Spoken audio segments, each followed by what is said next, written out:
Өткөндө да бир айтып атпайбы? Ошон үчүн да ошондон келип чыган илимсиздик адаштырат экен. Бир теңирчи тууган келип айтып атпайбы? Эй, мусулман кыргызмын деп айткыла. Айтасыңар силер. Мен кыргыз мусулманмын деп айткыла деп айтып атат мага. Мен нарында иштеп турсам. Анан айттым, мактап алайын дедим да, эпте өйдө чыгарып алайын деп.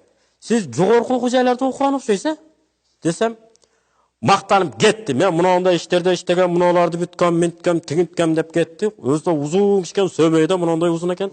Мынаны алып сүйлөдү. Жакшы экен дедим. Мактап адам мактанганда мен иштебей калат. Чын.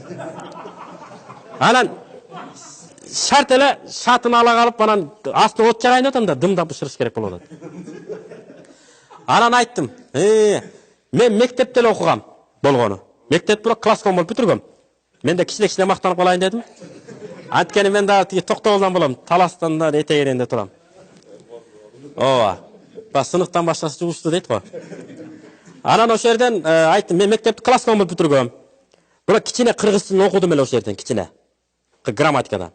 Мен деген сүйлөмдүн ээси. Сиз айтып атасыз, кыргыз мусулманмын деп айтып атасыз.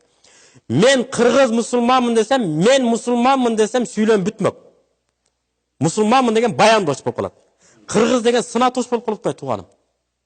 Негизи мен кыргызмын эле деп койсом жетиштүү болмок. Кандай кыргызсың десеңиз, мусулман кыргызмын деп өзүңүздү сыпаттап атасыз. Десем жана туруп калды мына деп. Кеңиреп калдыгында. Башка далилин кереги жок. Куран хадисти бар кабыл албайт ал. Анан айттыган акырында. Демек, байкасыз, ошо ынанасызбы ушуга дедим. Мен деген сүйлөмдүн ээси. Кыргызмын деген бул баяндоч. Кыргыз тилинде сынатош биринчи айтылат экен. Мисалы, чоң киши десе, кандай киши чоң киши? Келди киши чоң деп айтасызбы? Жок, чоң киши келди деп айтасыз да. Ошондой турабы? Кичинекей киши келди. Анан айттым, сиз каяктан билем? Акмак кыргызсызбы, узун кыргызсызбы, кыска кыргызсызбы, кара кыргызсызбы? Ак кыргыз, менде кара туура экен да. Кара кыргызсызбы, ак кыргыз каяктан билесиз? Сынаточ ал жөн эле. Дегенден анан ынанды. Анан ошондуктан туугандар ушундай нерселерге да анан акырында айттык. Келин алгандан нике кыйдырасыз десем, кыйдырам дейт. Өтүп кетсе атаңыз, Куран окутасыз десем, Куран окутам дейт. Жаназа окутасыз десем, окутам. Кимге? Молдого. Анда бизден алыстап деле кете албайт турбайсыңарбы? Бизден айланабызда жүрүпсүздөр да. Десем анан ошондой дейт. Ошол үчүн бери көзү тарта беришибиз керек бар мусулмандарды.